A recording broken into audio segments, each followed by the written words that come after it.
안녕하세요. 말씀으로 나를 살리고 세상을 살립니다. 말씀 한 모금의 김승태 전도사입니다. 오늘 공동체 성경 읽기 본문은 디모데전서 3장에서 6장까지의 말씀인데요. 그 중에서 오늘은 3장 14절에서 16절을 봉독하고 함께 말씀의 물가로 나아가도록 하겠습니다. 내가 속히 내게 가기를 바라나 이것을 내게 쓰는 것은 만일 내가 지체하면 너로 하여금 하나님의 집에서 어떻게 행하여야 할지를 알게 하려 함이니 이 집은 살아계신 하나님의 교회요 진리의 기둥과 터니라. 크도다 경건의 비밀이여 그렇지 않다 하느니 없도다. 그는 육신으로 나타난 바 되시고 영으로 의롭다 하심을 받으시고 천사들에게 보이시고 만국에 전파되시고 세상에서 믿음 받으시고 영광 가운데서 울려지셨느니라. 여러분 혹시 이런 경험이 있으십니까? 길을 가다가 차를 타고 가다가 갑자기 내비게이션이 멈춰서 목통이 되어 보신 적 있으십니까? 분명히 길을 알고 가던 것 같았는데 한순간에 방향을 잃어버려서 어디로 가야 할지 모를 때가 있으셨습니까? 저도 비슷한 일을 겪은 적이 있습니다. 어느 순간 내비가 갑자기 멈추고 그래서 이 길이 맞는지 아닌지 알 수가 없는 그런 상황. 그래서 결국은 차를 멈추고 다시 내비를 껐다가 켜고 목적지를 다시 확인하는 그런 시간들이 있었습니다. 그때 이런 생각을 했습니다. 방향을 잃는 건 한순간이지만 다시 돌아오려면 어느 정도의 시간이 필요하고 또 그 방향, 그 목적지에 대한 기준이 필요하구나. 우리의 신앙도 마찬가지라 생각이 됩니다. 삶을 살아가다 보면 회사에서 또 관계 속에서 언제든지 원래 가던 길을 놓칠 수 있습니다. 그리고 오늘 우리가 읽은 디모데전서 3장은 그 문제를 다루고 있습니다.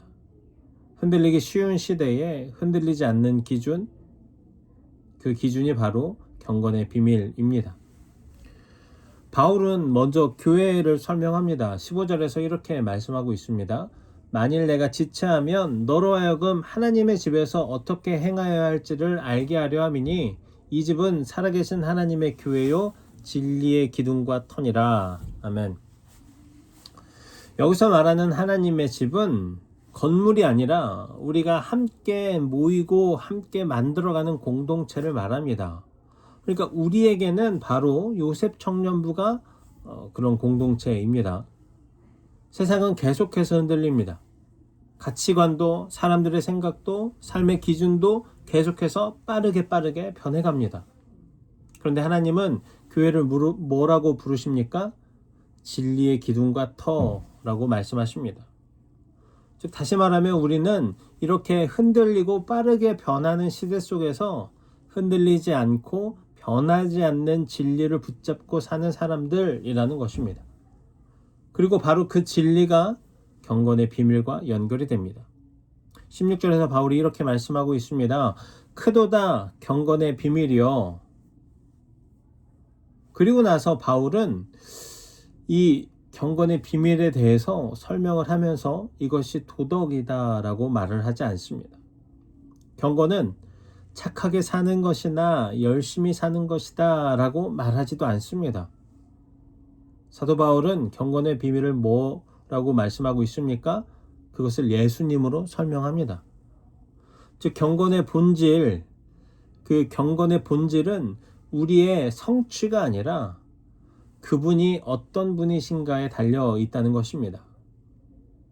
바울이 말한 6가지를 보면 이렇습니다. 하나님이 사람이 되어서 나타나셨고 성령으로 의롭다고 인정되셨고 천사들에게 보이셨고 이방에게 전파되셨고 세상에서 믿음의 대상이 되셨고 영광 가운데 하나님께 돌아가셨다. 이 모든 내용은 하나의 진리를 말합니다. 경건의 비밀은 바로 예수님 자체입니다. 여러분, 경건은 우리가 만들어내는 것이 아니라 예수 그리스도 안에서 이미 완성된 그 하나님의 구원을 바라보고 그것을 따라서 살아가는 것입니다. 그렇다면 경건은 어떻게 우리의 삶에 드러날까요? 바울은 이 경건의 비밀을 알면 우리의 삶이 변화된다고 말합니다.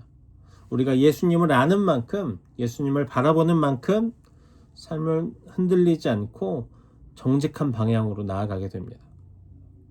그러니까 경건은 예수님을 바라보는 데서부터 시작됩니다. 경건은 내가 얼마나 완벽하냐가 아니라 내가 넘어졌을 때 다시 예수님을 바라보고 다시 예수님께 돌아오는 그 마음에서부터 시작하는 것입니다. 실패해도 괜찮습니다. 넘어져도 괜찮습니다. 중요한 건 우리의 시선을 어디로 돌리느냐입니다. 예수님을 바라보는 순간 경건은 이미 우리 안에서 시작되는 것입니다. 또한 경건은 공동체 안에서 자랍니다. 바울은 왜 디모데에게 교회에 대해서 먼저 이야기했을까요? 경건한 삶은 혼자서는 결코 자라지 않기 때문입니다. 하나님은 우리가 함께 모여서 예배하고 말씀 듣고 기도하고 찬양하는 바로 그 자리에서 경건을 자라게 하십니다. 여러분, 우리 요셉 청년부는 단순한 그냥 일반적인 모임이 아닙니다. 하나님이 우리의 삶을 세우는 장소입니다. 경건을 심고 길러내는 은혜의 터입니다.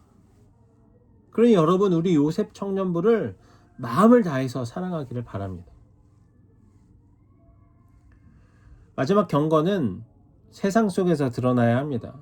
16절에 그 6가지의 그 사건들을 보면 특징이 있습니다. 그것은 뭐냐면 모두 드러남과 관련되어 있습니다. 예수님은 육신으로 드러나셨고 복음은 세계 가운데 드러났고 믿는 자들의 삶을 통해서 하나님은 계속해서 드러나고 계십니다. 그렇다면 여러분, 오늘 이 시대에 예수님은 누구를 통해서 드러나겠습니까? 바로 우리의 삶을 통해서입니다.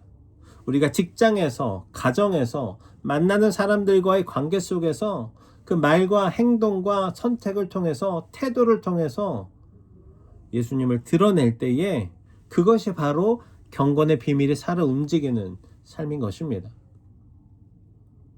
사랑하는 청년 여러분, 경건의 비밀은 숨겨진 것이 아닙니다. 하나님은 이미 우리에게 그 비밀을 보여주셨습니다. 그 비밀은 바로 예수 그리스도입니다. 우리가 그분을 바라볼 때, 그분 안에 머물 때, 그리고 그분을 따라갈 때 우리의 삶은 흔들리지 않는 진리 위에 세워지는 삶이 됩니다. 오늘 이 시간에 우리의 마음 가운데 이런 고백이 있기를 소망합니다. 주님, 제가 경건의 비밀이신 예수님을 바라보겠습니다. 그분 안에서 흔들리지 않는 삶을 살겠습니다. 주님께서 우리 매일의 삶 가운데 은혜로 함께 하실 줄 믿습니다. 이제 기도의 물가로 함께 나아갑시다. 사랑과 은혜가 풍성하신 하나님 아버지, 오늘도 하나님의 말씀을 허락하심에 감사합니다. 하나님, 우리가 흔들리는 시대를 살아가지만 흔들리지 않는 진리이신 예수 그리스도를 바라볼 수 있도록 우리의 마음을 붙잡아 주십시오. 또한 우리 요셉 청년 공동체가 서로를 세우고 위로하고 끌어주며 사랑하고 진리의 기둥과 터가 되는 은혜의 집이 되게 해주십시오.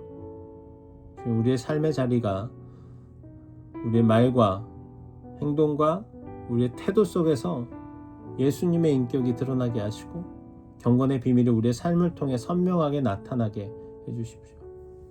주님, 내일은 주님의 날입니다. 주님을 예배하는 날입니다. 우리 예배가 온전히 하나님을 높여드리는 예배가 되기를 소망합니다. 우리 요셉 청년부가 사랑으로 하나 되어서 하나님을 찬양하는 예배가 되기를 소망합니다. 오늘 하루를 축복해 주십시오. 주님, 하나님과 함께 동행함으로 은혜가 가득한 하루가 되기를 소망합니다. 묵상과 기도 가운데 만나주시고 삶의 지혜를 주시고 만남의 축복을 허락해 주십시오. 감사합니다. 사랑합니다. 예수님의 이름으로 기도합니다. 아멘.